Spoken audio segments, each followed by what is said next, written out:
حزب التغيير والتنمية، مصري وبس. أنا دكتور باسم خفاجي من حزب التغيير والتنمية. عندنا من شعاراتنا في الحزب إن إحنا بنقول لا نجم إلا مصر، لسبب إحنا عايزين مصر تكون في الفترة الجاية بلد فيها قيادات كتيرة جدا، مش بلد فيها قائد واحد، مش فيها بلد فيها قائد أعلى في كل حاجة، بلد فيها نجوم كتيرة جدا والنجم الأساسي فيها هو مصر. عشان كده احنا في الحزب قررنا كذا حاجة. من أوائل الحاجات اللي احنا قررناها إن أعضاء المكتب السياسي والمكتب التنفيذي والهيئة العليا في الحزب ما يرشحوش نفسهم في أي انتخابات لا برلمانية ولا رئاسية ولا غيرها، عشان ندي فرصة إن احنا كحزب نقدر نشتغل جامد، إن احنا نظهر لمصر أفضل قياداتها وأفضل نجومها في المستقبل.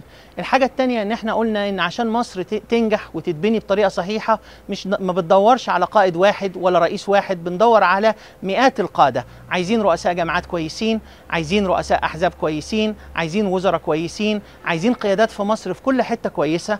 فلذلك أي حزب بيشتغل فعلا بجد عشان يخدم بلده وعشان يخدم مصر لازم يدور على قيادات كتيرة للبلد ديت. احنا كحزب هدفنا في المرحلة الجاية ان احنا كلنا كقيادات حزب وكأعضاء حزب ان احنا ندور لمصر على قيادات المستقبل، نحاول ان احنا نساعدهم انهم يظهروا، نعرف مصر بيهم ونعرف المجتمع الدولي حتى بقيادات مصر اللي جاية، نقدمهم للشعب ونقدمهم للإعلام ونساعدهم ان هم يظهروا بأفضل صورة ممكنة، لأن رأينا ان في الآخر خالص إذا حد عايز يخدم البلد دي بجد لازم يطلع لها قادة كتير جدا في كل مجال. عشان كده شعارنا في الحزب لا نجم إلا مصر.